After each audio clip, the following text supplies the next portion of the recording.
Well, our boys are having a terrible time trying to destroy the guns of Abalone. For last time, you may recall, they were forced down on the Rock of Gibraltar and thrown into prison. In the advertising game, this would be known as hard sell. Not only hard, but seemingly escape-proof. That sounded like the narrator's line, Rock. Ingenuity and the fact that they couldn't spend an entire episode within four walls brought about a discovery of a secret passage. Where do you suppose it leads? Only one way to find out. Ask somebody. Nope. Follow me. And the plucky little squirrel led the way. Unfortunately, he was plucky when he should have been lucky. The secret passage brought them before a firing squad. Article 22 of the Gibraltar Constitution stipulates that all escapees must be dealt with severely. Oh, please, sir, don't spank us. Bullwinkle, they're going to shoot us. Take away our good conduct medals, but don't spank us. Did you hear me? Reprimand us, if you will. Call us names. They're going to shoot us. How about that? Elevate your weapons, men. Ready, aim. Just a moment, Major.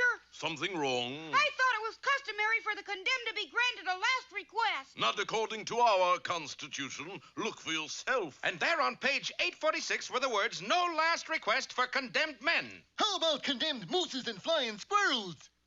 Oh, well, that was different. Very well, you may have a last request. What is it? Not to be shot. The request had to be granted. Thus, Bullwinkle and Rocky were given pardons and put aboard the first boat leaving for Bayonne, New Jersey. Is that anywhere near the island of Abalone? It better be. This gives us a splendid opportunity to revisit Abalone and see how things are progressing.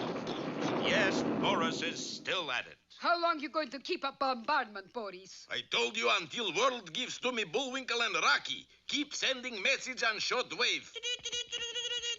I keep sending, but nobody sends back. Try Morse code. Samuel B. Morse? Samuel B. LMA, I don't care. Meanwhile, Rocky and Bullwinkle were having problems of their own. I said let go of the wheel. But, Captain, you just gotta make us stop at Abalone and let us off. This is the Bayonne Express, boys. And you know what express means.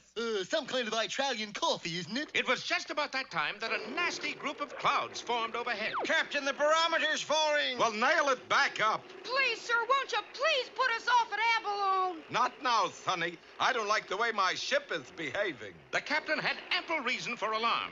For the storm had suddenly increased to typhoon proportions, and the tiny vessel was buffeted about on the raging seas. By now, all hands were on deck, and even our heroes were garbed in sou'westers. I wish I had a box of soda crackers tucked under my arm. I'd feel more secure. I'd feel more secure with a different captain. I don't like the way he sticks his arm out the window every time he makes a left turn.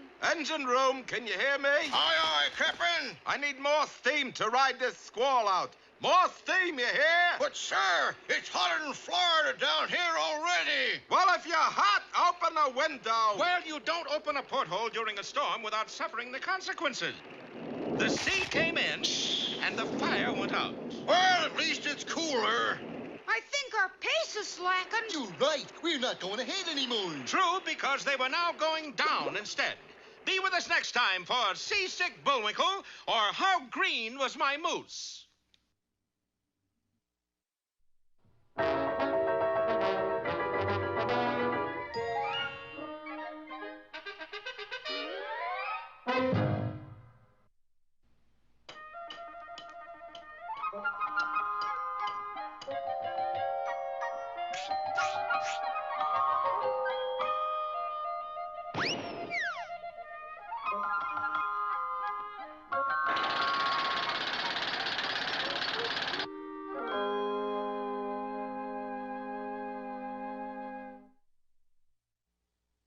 You wait till your mother sees what you've done to your new Sunday toga, Junior. Well, don't blame it on me, Pop. Blame it on Skinny Flavius's dog. Skinny Flavius's dog is only 6 weeks old. But that briar patch in our backyard isn't. Is that what tore your toga? Uh-huh. The dog was chasing me, and I jumped over the fence without looking. By overlooking the briar patch, you overlooked one of my most wisest sayings. Look before you leap. Gosh, is that one of yours? Yes, it is, and so is his fable. The Country Frog and the City Frog. Once there was a frog, a poor country frog. His only possession was a small farm on which the only thing he could grow were gopher holes. I got holes in my farm, holes in my shoes, and a hole in my head, or I wouldn't still be here. That was the year the world discovered the game of golf. 4! And as anyone can tell you, the object of the game is to put the ball in a hole. That was also the year there was a shortage of holes, but not on the frog's farm. I'll give you 50,000 cash for 18 holes. I'll make it 60,000. The frog sold every gopher hole on his farm and overnight amassed a huge fortune. I'm gonna take me a roll of nickels and I'm going to the big city. I'm gonna have me a time. And then he saw it. The Bijou Theater directly across the street. And on the marquee, the frog gets 50 beautiful dancing frogs. After purchasing a ticket, which incidentally was only a nickel, he took a seat in the very front row. I have done died and gone to heaven. One gorgeous creature in particular caught his fancy, the star of the show, Amphibian. Her performance so unnerved the simple frog that he began popping nickels into his mouth, thinking they were jelly beans. Amphibian had seen a lot of big spenders, but this looked like the biggest of them all. By grannies, Miss Fabian, sure was neighborly of you to let me buy you this here expensive dinner. I worship the bank you keep your money in, honey. A mad courtship followed. Money was no object when it came to Amphibian. She spent nickels like they were pennies. There were nights at the opera, days at the races, and afternoons in the fur shop. Buy me that Alaskan seal, would you, sweetheart? How much is it? Only 20,000 nickels. Well, that sounds reasonable. Needless to say, it wasn't long before the frog was down to his last nickel. What are we going to do tonight, Frog, honey? Well, I thought we'd go somewhere and make a phone call. Talk to the operator, things like that. Let's get something straight, big boy. If you want me to be your honey, you got to spend lots of money. Well, in that case, you wait right here, you hear? In an effort to raise money fast, he took the first job to come along, which happened to be in a circus. Only thing we need right now is a high diver. Tell me what to do. You see that 5,000-foot platform? Dive off of that into this bucket. Ain't that a mite dangerous? Yeah, but it pays good. Willing to risk anything, the frog ascended the ladder and poised athletically at the edge of the platform. Ain't exactly leap year, but here goes. The little frog jumped out into space and plunged like a rocket toward the bucket far below. But as luck would have it, the weather suddenly changed. A cold snap set in, and the water in the bucket froze solid. Well, there's nothing new about a frog diving into a bucket of ice, so he was fired. What in the blue-eyed world am I gonna do? If I don't find me some money, I'll... And then he saw it. In the gutter was a nickel. Maybe my luck has changed. He put the nickel in a weighing machine, and instead of a fortune, 2 nickels came out. Flushed with his newfound wealth, he dashed into a phone booth to call Amphibian. But instead of getting her number, 3 nickels fell out. On a bus that would take him to Anne's apartment.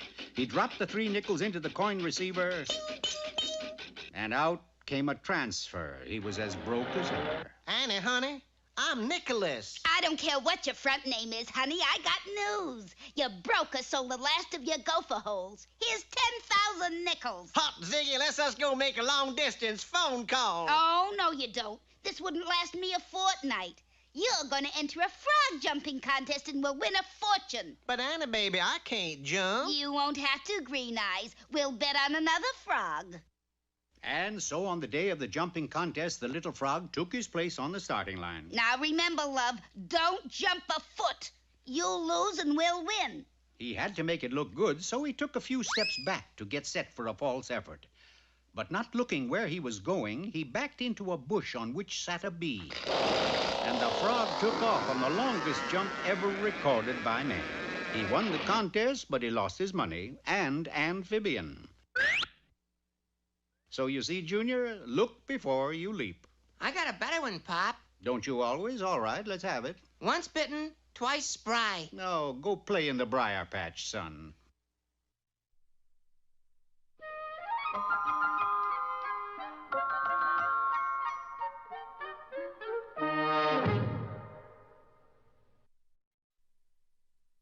And here he is with an open mind and a hole in his head to prove it, Mr. Know-It-All. Today's lecture is how to be an archaeologist and dig ancient history. The archaeologist must have a thorough knowledge of his subject, which is, archaeology. I have even gone so far as to read a book on it. To practice archaeology, we must travel to places which are famous for old relics, such as Pasadena or even Egypt. Excuse me, are you Abdul Ben Boris? I ain't Rudolph Valentino, kid. I want to go to the pyramid. How much will it cost? Ah, the Pyramid Club. Well, there's $20 cover charge and $30 minimum. Of course, if you want dinner, is more. Not the Pyramid Club. I want to go to the actual pyramids. What for? There's no action there. Is a drag. I don't care. How much? Well, regular $40, for you $50. That sounds reasonable. The walls inside these pyramids are covered with ancient hieroglyphics. With a little elbow grease, we can clean them off. Here's an interesting specimen. Let's see how my hieroglyphic English dictionary translates it. Pharaoh loves Zelda. That's sweet. Here we are in the main burial chamber. You will note the interesting form... Okay, boys, bring stuff in. Put popcorn machine there, hot dog stand there. Hey, what is this? This is new attraction, Pyramid Land. Come on, boys, the tourists are waiting. Well, thank you, Mr. Know-It-All. You're welcome.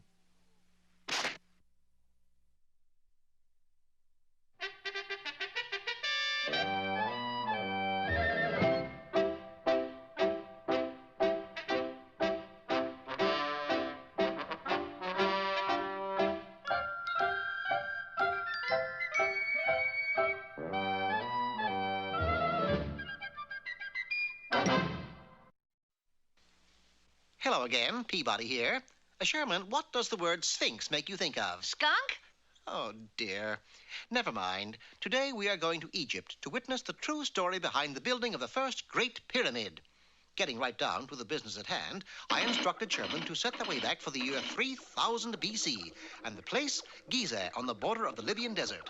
Needless to say, the Wayback responded beautifully, slammed into high gear, and in less than an instant, we were standing inside the palace of Cheops, second king of the 4th dynasty. However, it appeared as though we had arrived at a rather bad time. By the beard of the sacred flamingo, I won't have it. I beg your pardon, Your Highness, but what seems to be the trouble? My mustache. That is what's the trouble. Mustache? But you don't have a mustache. I do over there. He directed our eyes to a huge painting of himself on the far side of the room that covered the entire wall. Sure enough, it had a large black mustache on it. It took 300 slaves 2 years to paint that magnificent picture of me. Then he comes along and puts a mustache on it. And whom, might I ask, is he? The evil Prince Ahmed Fez. Is he your arch enemy? Yes, and he is also just 5 years old. If he wasn't my nephew, I'd... His words were cut short by a large pimento cream pie full in the face.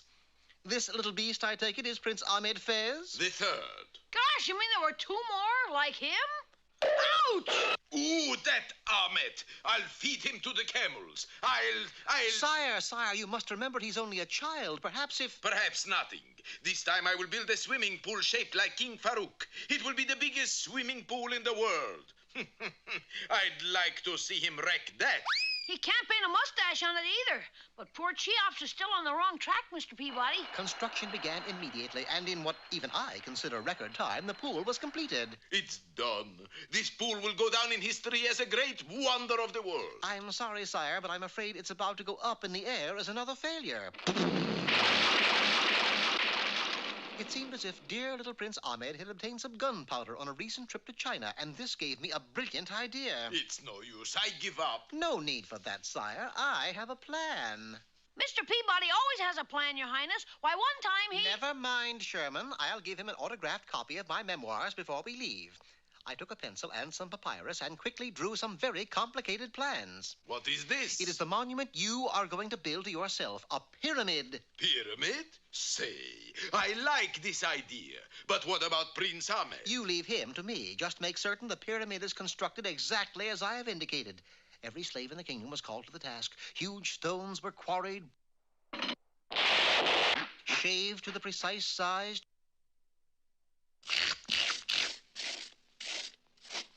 and rolled into position. 40 days and 30 nights later, the project was complete. Beautiful. Wonderful. Mr. Peabody, I never thought I'd live to see the day. What day is that, Sherman? The day you would make a mistake. Look, you designed the pyramid upside down. It's standing on its point.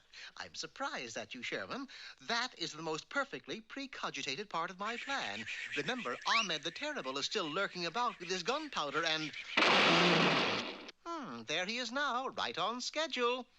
Inasmuch as I had designed the monument with this in mind, the pyramid was not damaged a bit. It simply flew into the air, turned over 3.5 times, and then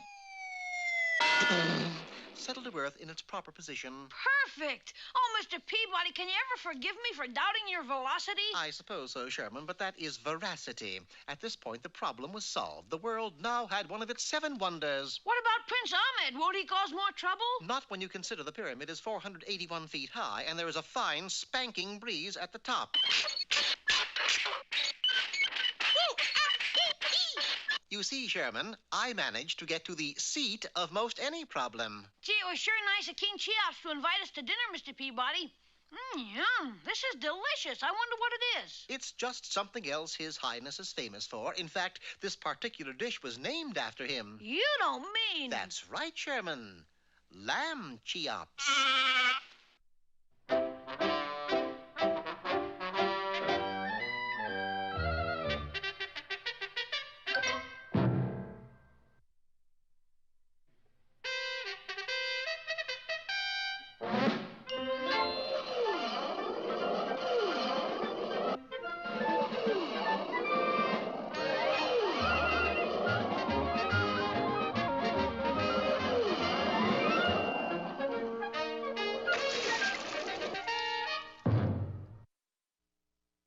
What a fiendish way to get revenge. I don't want revenge. I want Rocky and Bullwinkle. Little does Boris know that Rocky and Bullwinkle have volunteered to silence the guns of Abalone.